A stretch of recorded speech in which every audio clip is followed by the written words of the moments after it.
네, 안녕하세요. 부산에서 올라온 박수영이라고 합니다. PPT를 만들어 오긴 했는데 시간상 아무래도 조금 힘들 것 같아서요. 우선은 이제 발표문을 읽으면서 저도 발표를 하도록 하겠습니다. 저는 수기 영화에 대해서 좀 공부를 계속 하고 있고, 그 중에서 이번에 이제 좀 남의 편이기는 한데요. 이제 빨치산 수기인 남부군을 가지고 영화화되는 이런 과정들을 한번 좀 더 주목을 해봤습니다.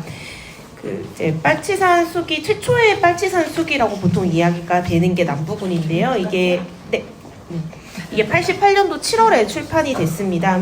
왜 88년 7월에 출판이 됐을까라고 고민을 했을 때, 이게 아마 해금 조치 이후에 해금 조치가 일어났기 때문에 그 이후로 출판이 가능한 것이 아니었나라는 생각을 하게 됐습니다.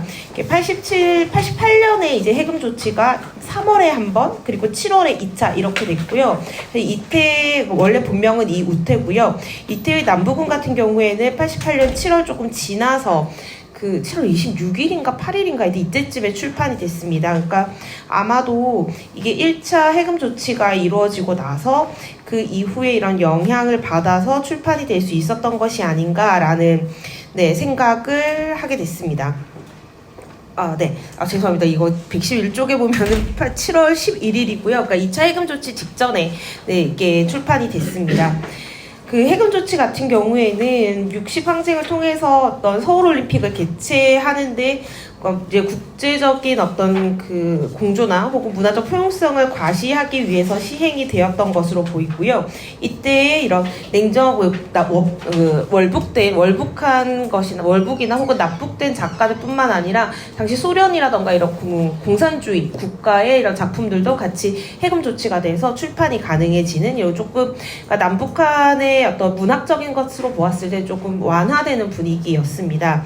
그 이전에는 111쪽의 위에 문단을 보면은 소정자의 내가 반역자냐, 아니면은 이런 나는 북계 반탐정원이었다, 다대포서 다시 살다 이런 것과 같이 전향자들, 간첩 출신의 전향자들의 수기를 원작으로 하고 있는 영화들이 조금 만들어졌고, 이런 전향자 수기들이 좀 많이 만들어졌고요.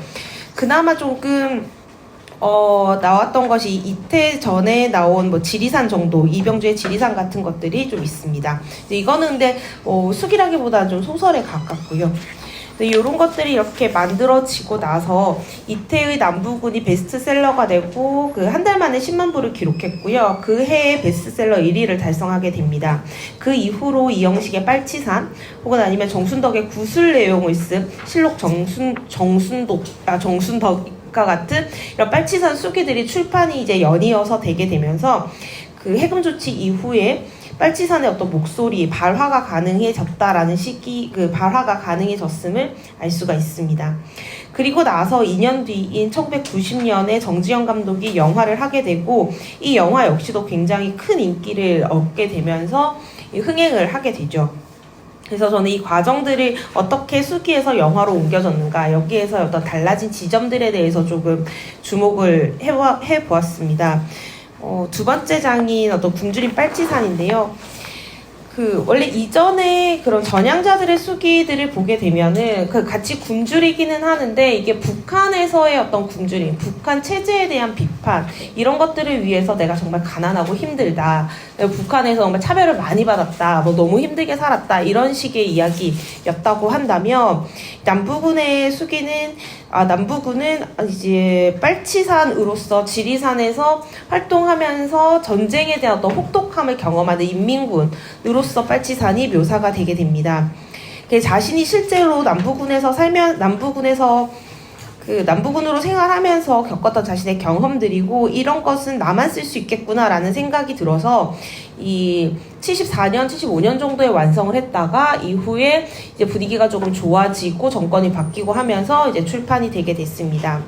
이태 같은 경우는 남부군 사이에서도 엘리트 소대, 뭐 보통 대학생이나 이런 친구들이 모여있는 엘리트 소대의 소대장이었고, 군 간부들은 그를 패배주의나 감상주의적인 태도를 가지고 있다라고 하면서 좀 비판을 하는 장면들이 자주 나오게 됩니다. 그런 특성으로 인해서 남부군 소속이긴 하지만 완전히 어떤 사회주의에 경도된 인물은 아닌 것으로 그려지게 되고요.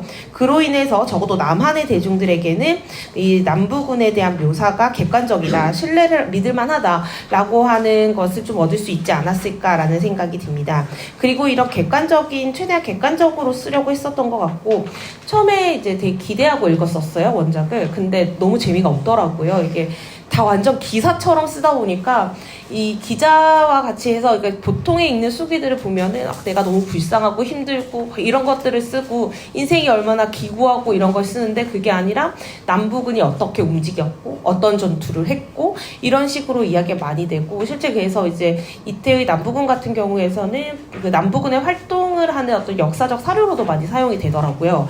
근데 그러다 보니까 이렇게 작품을 보았을 때 어떤 그의 정서적인 태도가 이렇게 굉장히 도드라지는 작품은 아니긴 합니다. 그래서 그게 영화적으로도 그대로 움직여서 그 반영이 돼서 이 맨 처음에 딱 그 자막으로 나오는 것이 한국전쟁 당시 빨치산으로 활동했던 기자 이태 씨의 생생한 체험 기록을 바탕으로 만든 작품이다 라고 딱 밝히고서요. 근데 이때 당시에 시기적으로도 물론 조금 더 좋아지기는 했지만 빨갱이가 아닌 빨치산, 그리고 원어의 파르티잔을 그대로 병기에서 표현했다라는 것 자체가 감독의 어떤 의지를 조금 드러내는 것 같기도 했고, 그리고 나서 바로 연속해서 당시 이제 그 전쟁이 일어나기까지의 이런 과정들이 사진이나 영상 자료를 통해서 객관적으로 제시되고, 신문 자료에 그러니까 안성기가 연기한 이태의 얼굴이 오버랩이 되면서 나레이션으로 시작이 됩니다. 그러니까 여기에서 이제 이태의 시점으로 이 영화가 시작이 된다라는 것도 있고,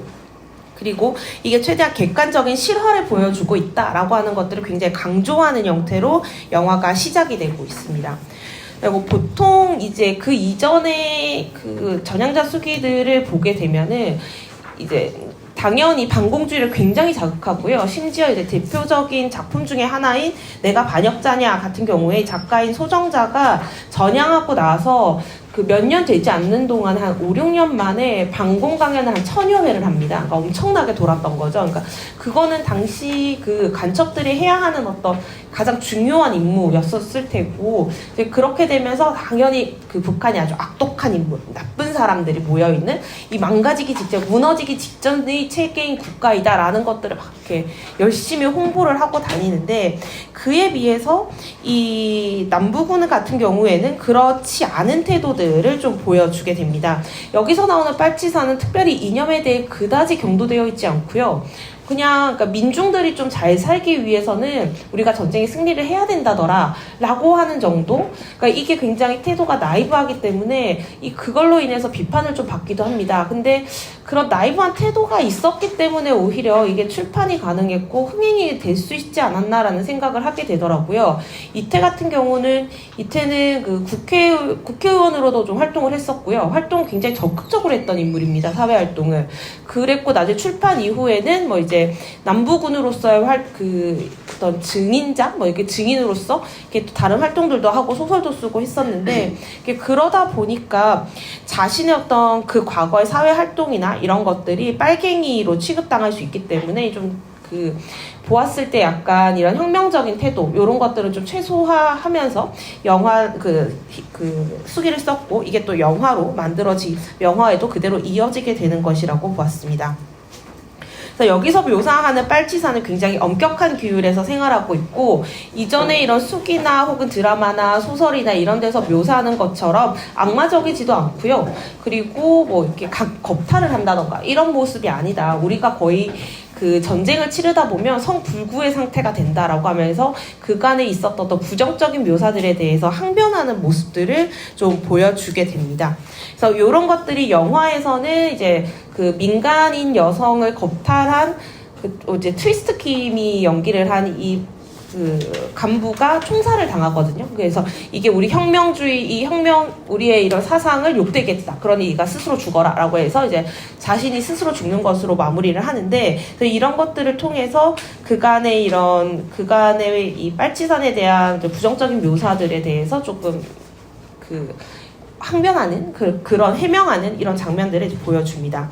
그리고 굉장히 가난하고 처참한 상태를 계속해서 보여주게 되는데, 그 116쪽에 보면은 그림을 인용을 했습니다. 그림 1, 2 같은 경우에 보면 남부군 애들은 이제 그 인민군 있죠. 인민군 애들 거의 다 다쳤고요. 그 다음에 군복도 이게 통일이 안 돼 있어요. 그리고 막 심지어 이제 여학생들 같은 경우에는 그냥 세라복 같은 교복을 입고 다니기도 합니다. 이런 걸 보면 얘네들의 환경이 얼마나 열악한지가 보여주는데, 그에 비해서 반대급부로 그 그림 3에 있는 이게 남한군인데요. 남한군 같은 경우에는 아주 건장한 남성들로, 그리고 통일된 무장을 하고 군장을 다 하고 있고, 그 다음에 이렇게 총이나 이런 거에 대한 특별한 걱정이 보이지 않습니다. 왜냐하면 이제 짧게 나오기 때문이기도 한데요.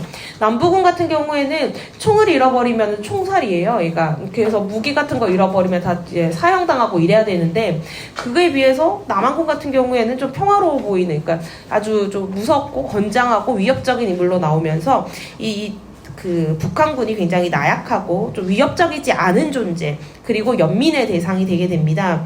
특히나 굶주림 같은 경우가 굉장히 심한데, 겨울산을 배경으로 하는 이 장면들을 보게 되면, 그림 4나 5와 같은 장면들을 보게 되면 아무래도 이제 그 비참한 모습들이 더욱더 강조되고요. 그림 5 같은 경우에 이제 시체들이 널브러져 있는 모습인데, 진짜 처참한 그 장면은 여기에서 이 밥을 먹다가 죽은 시체들이에요. 그래서 이게 추위에 막 돌아다니다가 이태랑 그 주인공이 이제 안성기와 그리고 몇몇 이 북한군이 얘네들의 입을 엽니다. 시체를 열어서 시체 안에 있는 밥알을 주워 먹어요. 밥알을 꺼내 먹고 막 이러한 장면들이 나오거든요. 그러니까 얼마나 비참하고 굶주리고 추위에 시달리는, 실제로 이제 수계 안에서도 빨치산은 3번 죽는다.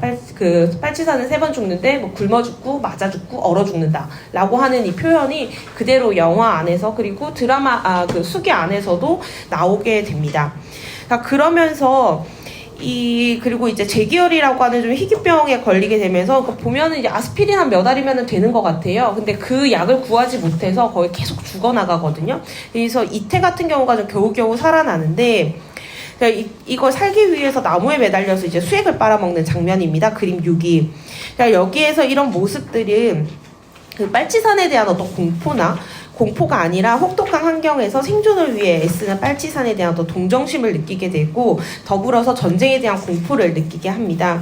이게 88 올림픽 개최를 통해서 국제사회의 어떤 탈냉전적인 정체성을 재현하고, 그리고 이런 남북한의 그 체제 경쟁에서 일정 부분 승리한 이 대한민국이라고 하는 상황에서 북한에 대해서 예전과 같은 그런 공포감을 느끼기는 조금 어려웠을 것이 아닐까라는 생각을 하게 되었고요.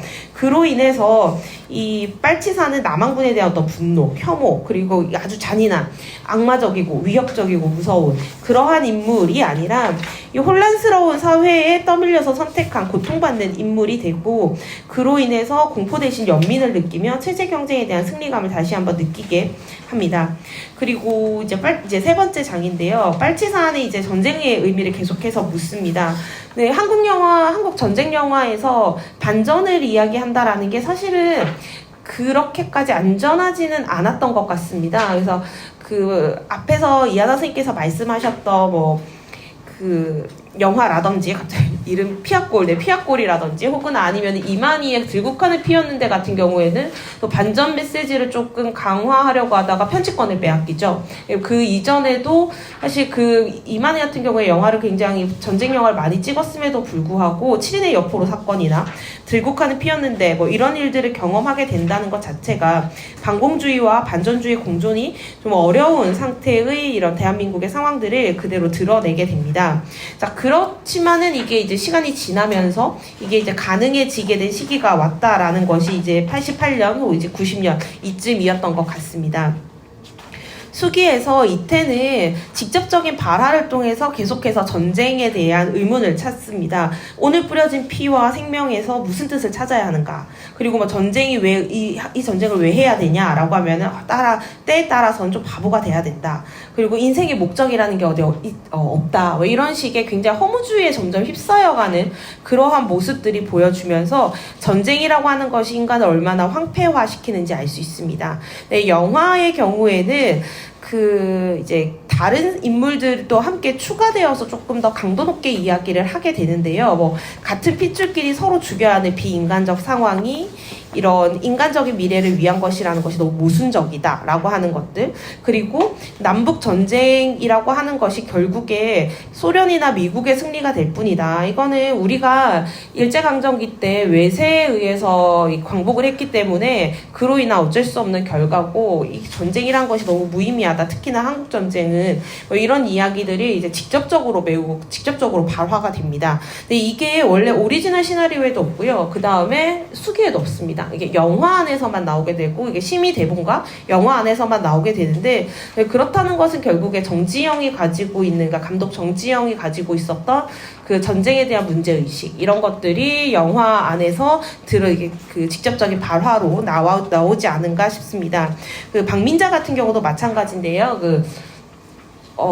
최진실이 연기를 했던 박민자입니다. 그래서 이 박민자가 원래 여기 수기 안에서도 나오는데, 거기서는 자신의 오빠가 국군에 의해 죽습니다. 국군에 의해 죽게 되고, 그로 인해서 이게 뭐 어떻게 전쟁을 피해 흘러 가다가 북한군의 간호병이 되는데, 심의 시나리오와 영화에서만 자신의 오빠가 북한군에 의해서 죽게 됐고, 그럼에도 불구하고 내가 이 북한군 소속으로 북한군을 치료하는 간호병으로 살아가는 이러한 모습으로 보여지게 되죠. 그러면서 이 휴머니즘, 그녀가 가지고 있는 휴머니즘을 굉장히 강조하는 형태로 변화되고 있다라는 것을 알 수 있습니다.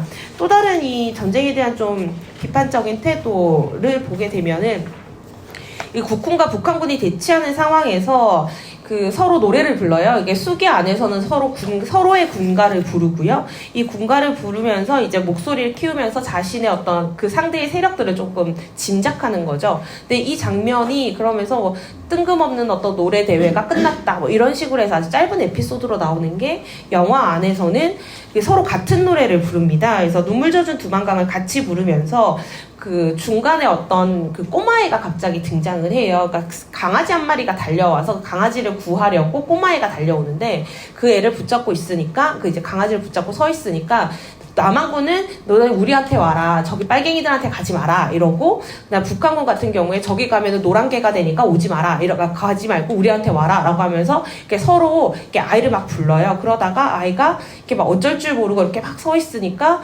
뒤에서 이제 어머니가 나타나서 빨리 와 이러니까 이제 달려가거든요. 그래서 이런 장면들을 보면 이제 이 남북한의 대치라고 하는 것이 함께 같은 유행가를 부를 정도의 이런 같은 문화를 공유하고 있는 민족 사이에서 일어난 일이고, 그 사이에서 어찌할 바 갈팡질팡하고 있는 이 어린아이가 당시의 이런 민중들, 당시에 이런 한국 국민들 체제를 어떻게 선택하지 못하고 이렇게 휩쓸려 다니는 그러한 안타까운 상황들을 그대로 보여주는 대표적인 장면이 될 수 있다라고 보았습니다. 자, 이제 이 17개월간의 남북은 생활을 하면서 어떤 인간의 인생에 대한 허무주의까지 이르게 되고, 그거에 비해서 이제 영화 같은 경우에는 조금 더 직접적인 방식으로 한국 전쟁에 대해서 이게 비판적인 태도를 보이면서 휴머니즘을 강조하게 되고, 그로 인해서 이 달라진 지점들이 영화 감독이 가지고 있는, 특히 정지영 같은 경우에는 또 적극적으로 사회 활동을 했었잖아요. 그래서 UIP 배급 직배 문제 가지고도 이렇게 막 시위를 하고 하다가 극장에 뱀을 풀죠. 그래서 극장에 뱀을 풀어갖고 뱀을 풀려다가 이제 안 됐는데, 그러다 이제 잡혀갑니다. 잡혀갔었던 인사고, 남부군이 심지어 이때 찍었대요. 이때 콘티를 짜는 와중에 뱀을 풀라 그랬고, 그러다 잡혀가서 감옥에서 콘티를 마저 짰다고 해요. 그래서 이런 과정 속에서 만들었을 만큼 이런 사회 문제에 대해서 적극적으로 활동했던 인물이기 때문에, 그런 그의 주제의식, 문제의식이라고 하는 것이 남부군을 선택하게 했고, 그리고 그 선택이 이제 영화 안에서 좀 더 직접적으로 말할 수 있도록 한 것이 아닐까라는 생각을 하게 하게 되었습니다. 네. 괜찮을까요? 네네. 여기까지. 네네. 네, 지금까지 빨치산 수기 남부군의 영화화, 전쟁에 대한 대중정서와 의식의 변화에 대해서 발표해 주셨습니다. 대중적인 인기를 끌었던 남부군 수기와 또 이것을 영화화한 영화 작품을 분석 대상으로 삼아서 연구를 해주셨고요. 특히 이제 빨치산이 어떻게 형상화되었는지를 중점적으로 분석하셔서 그것이 당대의 어떤 대중들의 정서나 욕망과 관련이 되어 있지 않는가라는 문제와 그다음 하나는 그 반전의 어떤 테마가 드러난 것 아니냐, 이것이 기존의 전쟁을 다룬 어떤 작품들과 차별화되는 부분이 아니냐라고 지적해 주셨습니다. 자, 그러면 이것에 대해서 고려대 김태희 선생님께서 이제 토론문을 가져오셨는데요. 질문해 주시죠. 네, 안녕하세요. 토론을 맡은 김태희라고 합니다. 토론문을 읽으면서 질문을 드리도록 하겠습니다. 본 발표문은 본격적인 빨치산 수기의 탄생을 알렸던 이태희 남부군과 이를 영화화한 남부군을 중심으로 한국전쟁의 재현 양상 변화와 그 원인을 살펴보고자 기획되었습니다. 선생님께서 잘 지적해주고 계시듯 이태희 남부군은 기존의 전형 수기와는 다르게 빨치산 부대의 생생한 상황을 전달하면서 대중적인 인기를 누렸습니다. 이로 인해 당대 대중의 관심사, 흥미가 변화하였음을 확인할 수 있고요. 또 영화 속 전쟁의 재현 양상이 달라질 수 있는 중요한 원동력이 또 되기도 하였습니다. 네, 대체로 선생님이 어떤 해석, 그다음에 문제의식에 공감하면서 제가 수기 영화에 대해서 잘 모르는 탓에 이제 몇 가지 궁금한 것들을 질문 드리는 것으로 토론을 대신하고자 합니다. 이거는 이제 제목과 관련된 질문이 먼저 떠올랐어요. 이 제목을 보면 전쟁에 대한 대중정서와 의식의 변화라고 써놓으셔서 이 어떤 남부군 수기 발표, 그 다음에 영화 개봉을 전후한 시기에 전쟁에 대한 대중의 정서와 의식이 변화되었음을 제목에서 암시하고 계십니다. 물론 수기가 베스트셀러에 등극을 했고 영화 역시 흥행에 성공을 했음을 상기해 본다면 대중들이 빨치산 부대 이야기에 흥미를 느끼고 있었다라는 사실을 알 수 있습니다.